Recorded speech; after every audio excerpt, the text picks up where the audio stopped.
Hello everyone, कैसे हैं आप सब। होपफुली फाइन होंगे। मैं उम्मीद करता हूँ लास्ट वीक आपके लिए प्रॉफिटेबल गया होगा। तो एक और स्विंग ट्रेड की वीडियो लेकर हम आपके सामने प्रेजेंट है। इस वीडियो में क्या डिस्कस करेंगे, इस वीडियो में कुछ अच्छे स्विंग के सेटअप्स नज़र आ रहे हैं अगले हफ्ते के लिए, हम उन्हें डिस्कस करेंगे। साथ में जो सबसे ज़रूरी चीज़ डिस्कस करेंगे वो ये कि इन सारे स्विंग सेटअप के पीछे लॉजिक क्या है, क्योंकि अल्टीमेटली जब भी हम मार्केट में ट्रेड करते हैं हम अपने हार्ड एंड मनी लगा रहे हैं, तो लॉजिक होना बहुत ज़रूरी है। तो टोटल 11 सेटअप्स हैं जो इस वीडियो में हम डिस्कस करने वाले हैं। कुछ पुराने हैं, कुछ नए हैं, टोटल मिला के 11 है।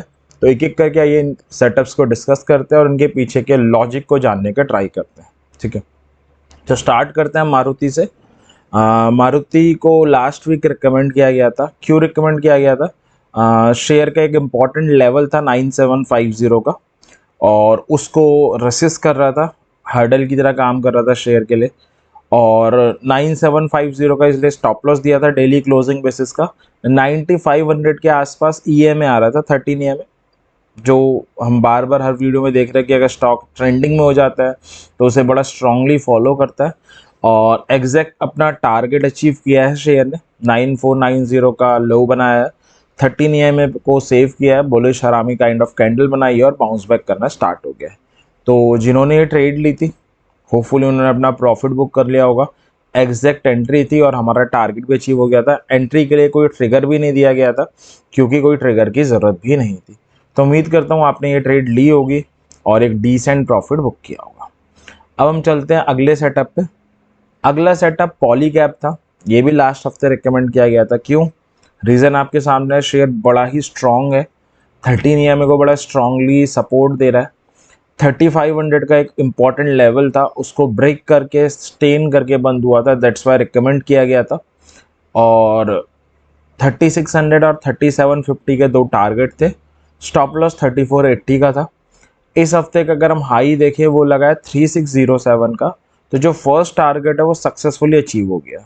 तो अगर हम देखें तो इसमें जो हमारा फर्स्ट टारगेट था वो सक्सेसफुली अचीव हो गया। बट हुआ क्या, जो हमारा फर्स्ट टारगेट था 3600 का, उसके ऊपर शेयर क्लोज नहीं दे पाया, उसको रसिस्ट करना स्टार्ट किया है शेयर ने। और फ्राइडे को क्योंकि ये 13 ईएमए को बहुत रिस्पेक्ट दे रहा है, 13 ईएमए से दोबारा बाउंस बैक करके बंद हुआ है।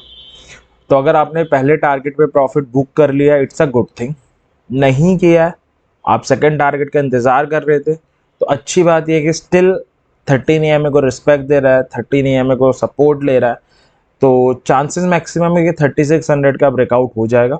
अदरवाइज 3600 के रेट दोबारा अगले हफ्ते आ सकते हैं, आप बुक कर सकते हो। और अगर 3600 के ऊपर क्लोजिंग दे, सस्टेन करे, तो अगले टारगेट 3750 का भी वेट कर सकते हो। तो दो सेटअप थे, मारुति पॉलीकैब लास्ट हफ्ते रिकमेंड किए गए थे, दोनों में प्रॉफिट बुक हो चुका है। जो लोग पहली बार ये वीडियो देख रहे हैं उनके लिए इन दोनों ट्रेड में कुछ नहीं बचा है। हाँ, वो ये कर सकते हैं, मारुति तो खत्म हो चुकी है ट्रेड, लेकिन अगर पॉली कैब में 3600 को ब्रेक करता है और सस्टेन करता है तो 3750 के टारगेट के साथ इसमें एंटर कर सकते हैं। अब चलते हैं, फ्रेश सेटअप है आइसर मोटर का इस हफ्ते के लिए, इसको सब देख सकते हैं। तो share auto sector out perform कर रहे हैं, हम सबको पता है, काफ़ी अच्छे रिजल्ट्स भी आ रहे हैं, काफ़ी एनकरेजिंग फ्यूचर प्रोडिक्शंस भी हो रही हैं। तो गैप सपोर्ट है, आइशर मोटर के रिजल्ट आए थे बेसिकली, तब ये गैप क्रिएट हुआ था मई मिड में, और उसी गैप सपोर्ट में आ गया। 3500 का इंपॉर्टेंट लेवल भी है। हैमर जैसी एक कैंडल भी बना के गया। अगर कोई बिगनर ये वीडियो देख रहा है, हैमर के बारे में नहीं नॉलेज है आपको, तो ऑलरेडी हम एक डिटेल और सिंप्लीफाइड वीडियो बना के चैनल पे ऑलरेडी अपलोड कर चुके हैं, आप उसे देख सकते हैं, आप हैमर को ज़रूर समझ पाएंगे। ठीक है, तो गैप सपोर्ट जोन है, 3500 का इंपॉर्टेंट लेवल है, हैमर भी बना हुआ है। तो it's a good buying opportunity जो नज़र आ रही है। 3600 पे 13 ईएमए आ रहा है, अगर आप देख सकते हो पिछले 5 दिन से उसे रेसिस्ट कर रहा है, वो हमारा फर्स्ट टारगेट होगा। और 3750 हमारा सेकंड टारगेट होगा। Stop loss 3470 on weekly closing basis हम रख सकते हैं। तो अच्छा सेटअप है जिसे अगले हफ्ते कंसीडर किया जा सकता है। अब चलते हैं अगले सेटअप पे, फेडरल बैंक। इसे तो 2-3 हफ्ते से रिकमेंड किया जा रहा है। शेयर बड़े ही साइडवेज या आप कह सकते हो जोन में फंस गया है। ना स्टॉप लॉस जा रहा है ना टारगेट जा रहा है, बट स्टिल सेटअप बना हुआ है। तो इंपॉर्टेंट लेवल था 125 का, तब इसे रिकमेंड किया गया था। 120 ऑन वीकली क्लोजिंग बेसिस का स्टॉप लॉस था। 130 और 135 के टारगेट थे। फ्राइडे को शेयर बाउंस बैक हुआ है सपोर्ट से, थर्सडे को जब बैंक निफ्टी गिरी थी ड्यू टू एक्सपायरी ये भी गिरा था, और 13 EMA के जस्ट नीचे क्लोज देखकर गया है। तो जिन्होंने पोजीशन ली हुई है वो इसमें बने रह सकते हैं, और जो नए पोजीशन क्रिएट करना चाह रहे हैं, हो सकता है आप में से कुछ करना चाह रहे हो, उनके लिए एक ट्रिगर जरूर रहना चाहिए। ट्रिगर क्या होगा, ट्रिगर मैं लिख देता हूँ। ट्रिगर बहुत सिंपल सा होगा, क्योंकि 13 EMA के जस्ट नीचे है। If close and sustain above 13 EMA then आप एंटर कर सकते हैं, क्योंकि तभी आपके लिए बेटर ट्रेड होगी। ठीक है, तो ये आप ट्रिगर के साथ इसमें फ्रेश एंट्री भी बना सकते हैं। यहाँ पर फेडरल बैंक से एक बात मुझे ध्यान आई है जो बतानी ज़रूरी है, क्योंकि जो ये सेटअप्स हैं ये स्विंग के सेटअप है। कई बार स्विंग में मोमेंटम आता है तो शेयर बहुत तेज़ी से चल जाता है, जैसे कि पिछले हफ्ते की ट्रेड्स में हुआ। पॉलीकैब में तुरंत मोमेंटम आया, तुरंत आपके टारगेट अचीव हो गए, मारुति में हो गए। ठीक है, बट फेडरल बैंक में क्या है, पिछले 3 हफ्ते से शेयर फंसा हुआ है। तो जब हम स्विंग ट्रेड्स करते हैं थोड़ा हमें स्मार्टली प्ले करना पड़ेगा। हम इन्हें शेयर्स में ट्रेड कर सकते हैं, हम इन्हें ऑप्शंस में भी कर सकते हैं, फ्यूचर्स में भी कर सकते हैं। ऑप्शंस वाली ट्रेड में ये प्रॉब्लम होती है कि भाई अब इसमें तो टाइम वैल्यू डिके हो गया होगा, जबकि ट्रेड तो अभी भी गलत नहीं हुई है। तो अगर आप ऑप्शन में स्विंग ट्रेड ले रहे हैं तो ये ध्यान रखें कि आप ऑप्शन स्ट्रेटजी बना लें, ऐसी ऑप्शन स्ट्रेटजी जो आपको स्विंग ट्रेड में अगर साइडवेज हो जाए मार्केट, जैसे फेडरल बैंक में हुआ, तो आपको टाइम वैल्यू डिके का भी फायदा मिलता रहे। तो आप बुल पुट बना सकते हैं जो आपके लिए फेवरेबल रहेगी। उसमें क्या होगा, शेयर चला तो अच्छी बात है, प्रॉफिट तो होना ही है, और शेयर साइडवेज हुआ तो भी आप प्रॉफिट अर्न कर लोगे। जैसे फेडरल बैंक की ट्रेड मैंने भी ली हुई है। अब फेडरल बैंक फंसा हुआ है तो ऑब्वियस है रिटर्न तो कुछ आ नहीं रहा, बट क्योंकि मैंने ऐसी ली हुई है कि वो ऑप्शन डिके का भी फायदा मिल रहा है, तो पिछले 2-3 हफ्तों से अर्निंग हो जा रही है। इस बात का बुरा नहीं लग रहा कि हाँ चलो फेडरल बैंक में कैपिटल स्टक है, कुछ ना कुछ एड ऑन मिल रहा है। थोड़ा सा स्मार्टली प्ले कर सकते हैं हम मार्केट में। अगर हम स्मार्टली प्ले करते हैं तो मार्केट हमें फंसाए ऐसे चांसेस बहुत कम होते हैं। तो आगे चलते हैं। अगला सेटअप है ग्रेनुल्स, ये भी लास्ट हफ्ते रिकमेंड किया गया था। क्यों, 275 का एक इंपॉर्टेंट लेवल था, 270 का on weekly closing basis top loss था, 282 और 300 के टारगेट थे। एक छोटा सा ट्रिगर था कि अगर डेली चार्ट में कैंडलस्टिक पैटर्न फॉर्म हो जाए तो जरूर ले सकते हैं। मंडे को हो गया था, मंडे को आपका ट्रिगर हिट हो गया था, तब आप ले सकते थे। दोनों टारगेट ऑलमोस्ट अचीव हो गए हैं। 296 का हाई है इस हफ्ते का ग्रेनुल्स का, 2-3 रुपए का टारगेट रह गया। अगर आप उन 2-3 रुपए का वेट कर रहे हो तो डोंट वरी, वो अगले हफ्ते अचीव हो जाएगा। ठीक है, बाकी ऑलमोस्ट दोनों टारगेट अचीव हो गए, इसलिए मैं इस ट्रेड को इस हफ्ते क्लोज करूंगा। मैं उम्मीद करता हूँ ये ट्रेड भी आपने ली होगी, काफ़ी अच्छी ट्रेड थी। और इस ट्रेड में आप देखो मोमेंटम आया, आपने अगर ऑप्शंस में नेकेड बाइंग भी की होती तो भी आपको प्रॉफिट हो जाता। तो कुछ एक्सेप्शन रहेंगे फेडरल बैंक जैसे, जो हो सकता है साइडवेज जाए, उनसे बचने के लिए आप टाइम वैल्यू टिके वाली स्ट्रेटजीज को यूज़ कर सकते हैं। तो 5 सेटअप है, Maruti, Polycab, granules, federal, Eicher motor. जिसमें मारुति और ग्रेनुल्स ट्रेड एंड हो चुकी हैं, फेडरल स्टिल वैलिड है ट्रिगर के साथ, आयशर मोटर तो ओपन है ही है।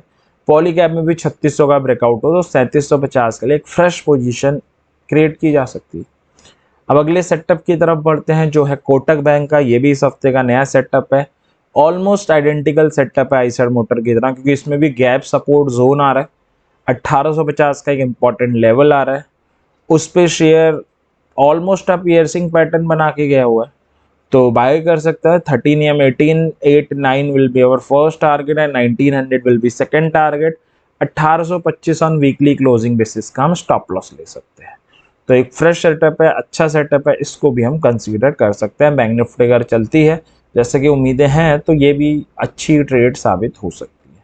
तो एक और सेटअप है कोटक बैंक, जिसे आप अगले हफ्ते देख सकते हो। मुथूट फाइनेंस 2 हफ्ते पहले रिकमेंड किया गया था, इंपॉर्टेंट लेवल था, अगेन लेवल था 1100 का, उस पर कंसोलिडेशन कर रहा था शेयर, और stop loss 1075 on weekly closing basis. 2 target थे, 1149, 1175, दोनों टारगेट अचीव हो गए। हाई है 1179 का, तो इस ट्रेड को भी मैं क्लोज करूंगा इस हफ्ते। इस हफ्ते काफ़ी ट्रेड्स क्लोज हुए हैं क्योंकि जो बोथ टारगेट हैं वो अचीव्ड हो गए। तो मुथूट फाइनेंस भी जो है वो अचीव हो चुका है, तो इस ट्रेड को भी हम क्लोज करेंगे। एक नई ट्रेड है एस्ट्रल की, नया सेटअप है फ्रेश। शेयर ने बहुत ही अब्रप्ट रैली ली है, 1400 शेयर सीधे 2000 आ गया। काफ़ी भयंकर रैली है, 40% की रैली लगाई है इसने। तो 2000 का एक इम्पॉर्टेंट लेवल आ रहा है और उस पर बेरिशनेस दिखा रहा है, उसको रसिस्ट कर रहा है, शॉर्ट बनता है। 2025 ऑन डेली क्लोजिंग बेसिस पे स्टॉप लॉस ले सकते हैं। टारगेट 1917 का पहला है, जहाँ पे डेली 13 EMA आ रहा है और 1900 का दूसरा है। तो अगेन एक छोटी शॉर्ट की ट्रेड है। सेटअप काफ़ी बहुत ही स्पीडली रैली आई है, बहुत अब्रप्ट रैली आई है। 2000 का एक इम्पॉर्टेंट लेवल है, एक्सपेक्टेशन एटलीस्ट 13 EMA तक करेक्ट हो सकता है कोई फर्दर बाउंस बैक लेने से पहले। तो अच्छा सेटअप है, इसे भी देख सकते हैं। पॉलीकैब, फेडरल, कोटक, एस्ट्रल, ये सेटअप्स हैं जो हैं बने हुए। पॉलीकैब, आइशर, फेडरल, कोटक और एस्ट्रल, इनको देख सकते हैं आप अगले हफ्ते और लॉजिकली ट्रेड कर सकते हैं। आगे चलते हैं। आरती इंडस्ट्री सेटअप 2-3 हफ्ते से रिकमेंड हो रहा है, क्यों, रीज़न देख लेते हैं। डबल बॉटम की एग्रेसिव एंट्री बनी हुई है, 500 का एक इंपॉर्टेंट लेवल है, दैट्स वाई रिकमेंड किया जा रहा है। 490 ऑन वीकली क्लोजिंग बेसिस का स्टॉप लॉस होगा। टारगेट 525 और 549 के हैं। इस हफ्ते का अगर आप हाई देखोगे तो 526 का है। फर्स्ट टारगेट हमारा सक्सेसफुली अचीव हो गया इसमें भी। तो अगर आपने फर्स्ट टारगेट पे प्रॉफिट बुक कर लिया है तो again it's a good thing. अगर नहीं किया है तो थोड़ी सी चिंता की ये बात है कि 13 EMA के नीचे ही क्लोजिंग आई है, या और फिर 525 के नीचे क्लोजिंग आई है। तो आप इंतज़ार कर सकते हो। डेली चार्ट में आप देखोगे तो 13 EMA को बस सस्टेन करने का ट्राई कर रहा है, तो आप इंतज़ार कर सकते हो। 525 का टारगेट तो अगले हफ्ते दोबारा भी दिखा सकता है, तब आप प्रॉफिट बुक कर सकते हो। अदरवाइज 525 का अगर ब्रेकआउट होता है ओनली देन आप सेकंड टारगेट का वेट करोगे। अगर नहीं होता है तो प्रॉफिट बुक कीजिए और निकलिए ट्रेड में से, ठीक है। आगे चलते हैं। अगला सेटअप पे अपोलो टायर, ये लास्ट हफ्ते रिकमेंड किया गया था, क्यों, आउट परफॉर्म कर रहा है टायर इंडस्ट्री को और शेयर ने अपने ऑल टाइम हाई को हिट किया था लास्ट हफ्ते। 400 का बड़ा इंपॉर्टेंट गेन लेवल था, उसके ऊपर भी क्लोजिंग दी थी और 390 का वीकली क्लोजिंग बेसिस पे स्टॉप लॉस था। 424 का टारगेट था। एक ट्रिगर था कि अगर मंडे को ओपन हो ऊपर 400 का सस्टेन करे तो ले सकते हैं। हुआ वही, ओपन हुआ है, सस्टेन किया है, मतलब ट्रिगर हिट हो गया था, हम ट्रेड ले सकते थे। इस हफ्ते का जो हाई लगा है 414 लगा है, 411 की क्लोजिंग आई है। तो राइस तो आया है 2-3% का, टारगेट हिट नहीं हुआ है, ऑब्वियस है। तो ऑब्वियस है आप इंतज़ार कर रहे हो अपनी ट्रेड में, इंतज़ार कर सकते हैं, कोई दिक्कत नहीं है। एक सिंपल सा काम और कर सकते हैं, ये कर सकते हैं कि अगर आप अपनी ट्रेड में इंतज़ार कर रहे हैं 390 का भी स्टॉप लॉस ना लें, आपको डिसेंट प्रॉफिट हो रहा होगा, आप इसे थोड़ा सा बढ़ा सकते हैं और 410 का रख सकते हैं। तो 410 का ऑन वीकली क्लोजिंग बेसिस पे स्टॉप लॉस रख लीजिए और आगे ट्रेल करते हो जाइए, बेटर रहेगा। तो एक और सेटअप था। अब चलते हैं अगले सेटअप पे, लाल पाथ लैब। ये भी 2 हफ्ते शायद पहले रिकमेंड किया गया था, क्यों, 2000 का एक इम्पॉर्टेंट लेवल था, गेन लेवल भी था, 1950 ऑन वीकली क्लोजिंग बेसिस का स्टॉप लॉस था और क्योंकि उसके ऊपर कंसोलिडेशन कर रहा था, दैट्स वाई रिकमेंड किया गया था। 13 EMA भी आ रहा था। 2050 और 2100 के टारगेट थे। इस हफ्ते का हाई लगा है 2035 का, लोअर लेवल से अच्छा बाउंस बैक करके गया। मैं उम्मीद कर रहा हूँ ये जो हमारे टारगेट्स मेंशन है चार्ट पे, ये अगले हफ्ते अचीव हो जाने चाहिए। तो अगर आपने ट्रेड ली हुई है बने रहिए, अगले हफ्ते आपके टारगेट अचीव हो सकते हैं। तो ये 11 सेटअप्स थे जिसमें पॉलीकैब में एंट्री ली जा सकती है, कंडीशनल है, 3600 का ब्रेकआउट हो तो। आयशर मोटर अलाइव है। फेडरल बैंक में भी 13 EMA के ब्रेकआउट पे ले सकते हैं। कोटक बैंक अलाइव है, एस्ट्रल अलाइव है और लाल पैथ लैब अलाइव ही है, 2000 के आसपास आप इसे भी ले सकते हो। तो ये कुछ सेटअप्स हैं जिन्हें आप अगले हफ्ते कंसीडर कर सकते हो। मैं उम्मीद करता हूँ जिन सेटअप्स में इस हफ्ते डिसेंट टारगेट्स हैं उनमें आपने ट्रेड ली होगी और डिसेंट प्रॉफिट भी बुक किया होगा, ठीक है। तो आज के डिस्कशन को यहीं पे एंड करते हैं। मैं उम्मीद करता हूँ इस डिस्कशन से आपको कुछ सीखने को मिल रहा होगा, आप प्रॉफिटेबल ट्रेडिंग भी कर पा रहे होंगे, कुछ लॉजिक सीखने को भी मिल रहे होंगे। बस एक ही सजेशन रहेगा, अपनी हार्ड एंड मनी मार्केट में लगा रहे हैं, विदाउट लॉजिक मत ट्रेड कीजिए। और ये मेरी एनालिसिस है जो अपनी हार्ड एंड मनी के लिए मैंने की है, आप भी अपनी एनालिसिस ज़रूर कीजिए, क्योंकि अल्टीमेटली एनालिसिस आपकी होनी चाहिए, डिसीजन, प्रॉफिट लॉस सब कुछ आपका ही होगा। तो इसी विश के साथ कि आने वाला दिन आपके लिए प्रॉफिटेबल हो, वीडियो आज की यहीं पे एंड करते हैं और वीडियो पसंद आई हो तो लाइक ज़रूर करें, चैनल को सब्सक्राइब भी कर दें। कोई सजेशन, कोई डाउट, कुछ भी हेल्प चाहिए हो आप कमेंट सेक्शन में बता सकते हैं। और thank you very much, happy trading.